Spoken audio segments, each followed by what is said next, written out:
This is my 4th visit to Chile. Yeah. I wish I knew you guys, but so I had someone to say hello to before, because every time I've come to Chile, I stayed in a hotel, I didn't know anybody, and I stayed for 3-4 days and try and get some marijuana, and you go down to the market, that's where I found it. Well, there's no difference, except that the great thing about being older is you have the wisdom to appreciate what you have. You know, how special it all is. I feel an immense amount of energy as a person, so the energy is no problem. What is the difference?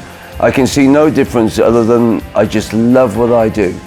I love it. I can't get enough touring. I would be very happy if we had a 200-date tour.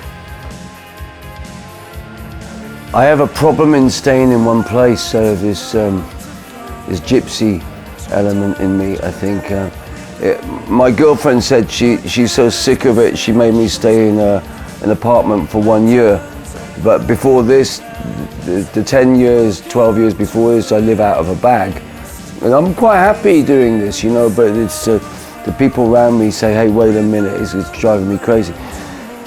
That being said, you know, I'm looking ahead at next year, and what I'm trying to do is organize journeys to sacred places where I can invite the gatherers and the people of who put food in my stomach to come, and we're going to have camping sites, and then we're going to move on to different places, and we're going to go to the Azores. I'm taking a group of people to Peru. I'm taking a group of people to India, and I want to invite all our tribe to come and have some life-changing experiences in different places as part of the 40th anniversary. So this is going to be like next year, we're going to set up camps in different places. I don't think there's any band in the world that does this, you know. I've just come from Buenos Aires. People were crying at the show. Not because it's so bad, but because I mean, the impact of it. People were crying. It was such an emotional experience for them, and this is amazing. On this tour, well, of course, you know, I went to North America as well, and I think you know my feelings about United States of America. And I really didn't want to go, if I'm honest with you, to America, but I have had such a good time. I mean, people are the most important thing. This is what we're forgetting. We're living in an age where we have people like Henry Kissinger, who's wanted by this country still, I believe, who refer to the masses as useless eaters. We have people like Brzezinski, who's gone now, but he said it's easier to kill 1 million people than to feed 1 million people. You know, and so human beings have become worthless in the eyes of an elite faction. You have Bill Gates saying, if we do a really good job on vaccines, we will reduce the population by 10 to 15%. These are haters of humanity, these people. And the most important thing about this life, as the late Paul Raven said, is people are the most important thing. And that's what I've learned on this tour. You know, for example, one girl came up to me in Dallas and she said, my father's turned me on to Killing Joke since I was a little child, and he's so wanted to be here, but he's got terminal cancer and he can't come. And so I'm here for him, and I love Killing Joke too. And this is not the first time we've had a situation like this. So the first thing I do is I tell the audience, I say, hey, you know, one of our dear friends, our gatherers, has a terrible terminal cancer.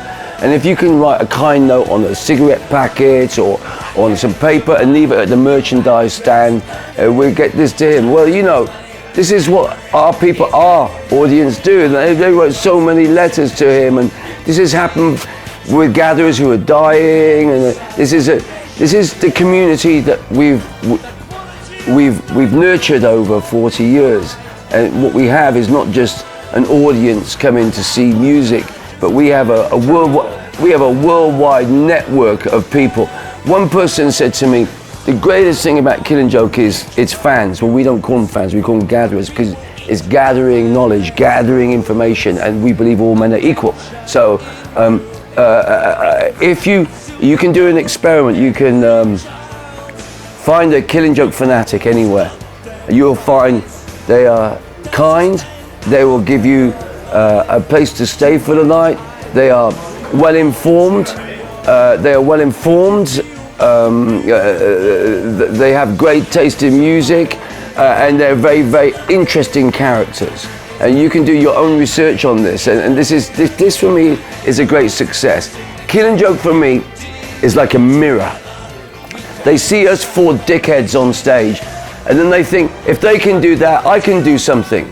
This is it. It's the seed of Renaissance. That's what Killing Joke is. You know, we've had so many people inspired by Killing Joke. They've gone on to do even bigger things in Killing Joke and more successful things in Killing Joke. And this is it for me. It's a seed of Renaissance. We're lucky because we started out as teenagers together, and we were, you know, very young, and we've had the opportunity to grow together. And the interesting thing is, when you take a band from their teenagers, and for example, when we found each other, none of us had finished school.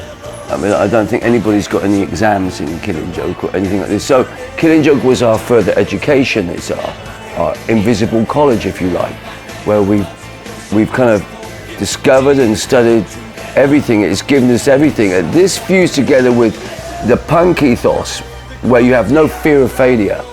You know, I've managed to become an architect. I've built 3 buildings now.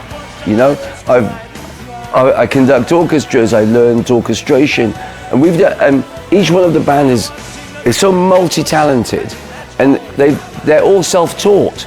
And this is the incredible thing about it. We didn't go to universities. We taught ourselves. You know, and the great thing about having people from teenage years and growing together musically is that, well, when it comes to writing lyrics, you have a similar writing style. Big Paul and myself, you can't tell whose hand it is, who's writing which, you know.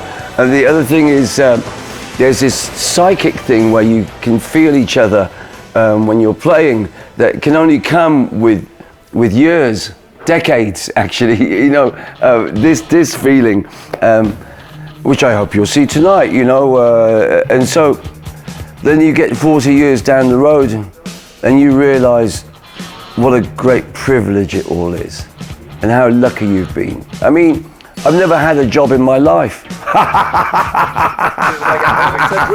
No, well look, I want to remind everybody, what is the goal of life? The goal of life is to find something you love doing and get paid for it, so you never have to work again. Huh? This is the goal of life, the way I see it. We know we're joking. I became very good friends with Dave later in life. I count him as a good friend. And I learned so many things that they used to play Killing Joke before they go on stage, Nirvana, to get into the mood. And you know, Kurt knew of me. He was scared that I'd send the people after him to break his fucking legs for stealing our music. I know this was a fact also. But the great thing about Killing Joke is that we're not really driven by money. We have a different value system. Come on, man. I mean, look how many lives, how many years you have in a life. What's it all about? Do you take anything with you when you go? Of course you don't. What's the most important thing? What is the most important values? You know, we really, when all's said and done, it's the people we love. This is it. You know, and not to have things and have wealth or this kind of bullshit, or fame is the biggest lie of all. They've affected me a lot, Nirvana, in a roundabout way, just because of the amount of time I've spent with Dave, I suppose, and understand how important Killing Joke was for them. So, and the other thing that really upset me about the whole Nirvana thing was, you know, it kind of brought up our sort of cultural attitudes and taboos about suicide. Because I don't know whether you've ever been to a funeral of someone who's committed suicide, but not many people come. There's still a very big taboo, and in many countries you can't bury their body in a consecrated burial ground, and these things are still, you know, and it came home to me like 3 years ago when my daughter's boyfriend committed suicide, and then I thought of Kurt a lot, you know, and especially when I discovered how his daughter said publicly how much she hated her father, and I was so moved by all this. My daughter's boyfriend committed suicide, and it brought up the whole thing with Kurt and his daughter, that I wrote a secular requiem mass based on the music of Nirvana, which is 1.5 hours long, which is coming out next year for their 25th anniversary of Kurt's death. And it's a secular requiem mass for people who have committed suicide. And at the end of it, it's in Latin. It says, the choir sings, "In another time and place we'll meet again, and all shall be well. And a new earth shall rise again out of the foam fair and green. Down from the fells fish to capture, I'll see you there." And that's how it ends, you know, because I guess it's because I'm part Indian, and I remember my incarnations before. I feel it's my duty to remind people that we recycle over and over again on a spiral course to perfection. Even Saddam Hussein. Dave has got an incredible work ethic. He'll come in, he'll do the drums, then he'll drink a bottle of Crown Royal whiskey right to the end. Every day. After. He's a professional, right? But boy, he drinks. There's no alcoholic drug. He drinks. Me, I haven't had a drink for 11 years now because I'm a psycho. It's for your own safety I don't drink. Yeah.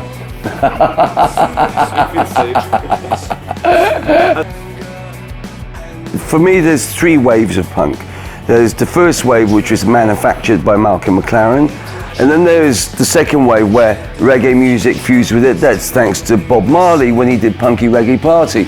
And then the third wave, which is the most interesting to me, is when mysticism became part of the equation, and that really for me was Joy Division and Killing Joke that really personified this in 2 very different ways. And really that was the beginning. What we all had in common, all 3 waves, was the fact that hero worship was taboo. I mean, all this rock star bullshit, you know.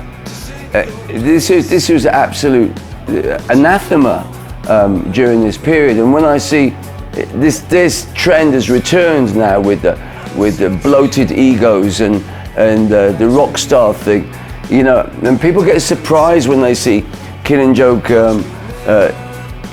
when people are queuing up to come into the concert, shaking hands with everybody and greeting everybody and doing as many selfies as possible. They can't believe it, but for us it's what we've been doing for 40 years. We invite people to the sound check. That's where we meet everybody normally, and this has been a tradition that we're proud to uphold.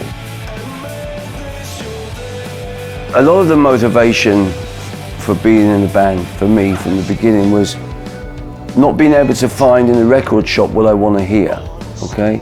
And similarly, by the time I was 20, I'd met all my heroes, and I was very disappointed, right? And at that point, you look into, I'm not going to tell you, you look into yourself to find the answer to the hero, and this is the beginning of understanding what Killing Joke is all about. And then we're moving to the area of democracy, which is a very, very important thing. Look, keeping a band together is very difficult. You could say that with 4 people, this is a microcosm of a greater world, if you like. It's the microcosm of it. If you can reach consensus, then there's hope for the wider world in the macrocosm, if you understand my thinking. And it's very hard for Killing Joke, 4 powerful individuals, to reach consensus. Often we have 4 different opinions and we find it hard to reach consensus, but we do. And in this way, and we split everything equally with communists. when it comes down to the money. And this holds us together.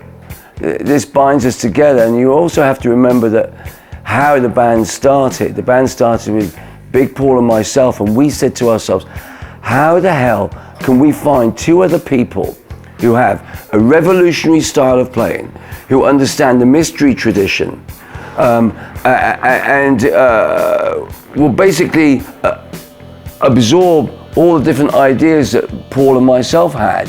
And it was almost impossible to think how we would find them. So, as we both studied magic, we did a ritual, and within 3 weeks we had Geordie and Youth, you know. And 40 years later, here we are, you know. And so, I have to say it worked. And I believe that we are protected because we have a mission.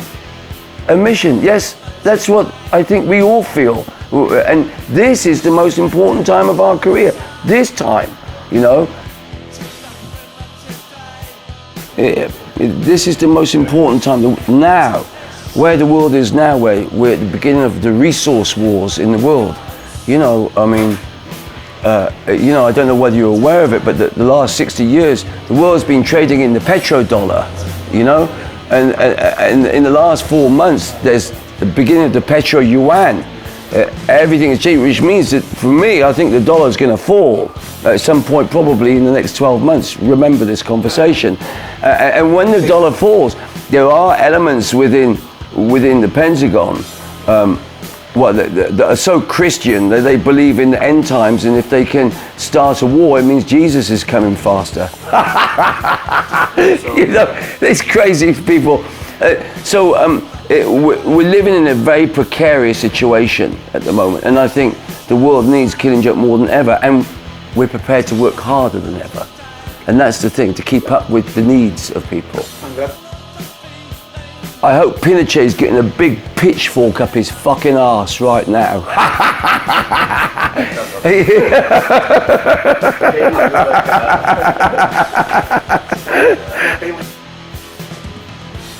This is Jaz Coleman from Killing Joke, and you're listening to Radio Sonar.